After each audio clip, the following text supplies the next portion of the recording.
Kampanye pilkada akan mulai dilakukan akhir September mendatang.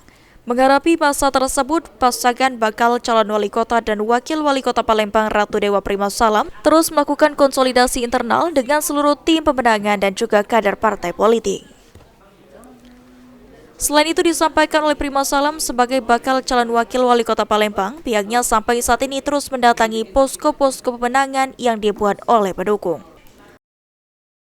Internal, terus perapian daripada tim-tim internal, terus juga di tim pemenangan juga merampung semua.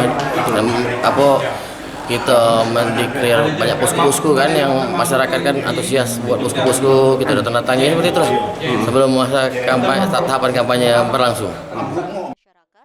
Pasangan RDPS juga telah menunjuk Ahmad Zulinto sebagai panglima dalam Pilkada Palembang mendatang dengan mengorganisir seluruh tim pemenangan yang ada saat ini. Firman Hidayat, PAL TV.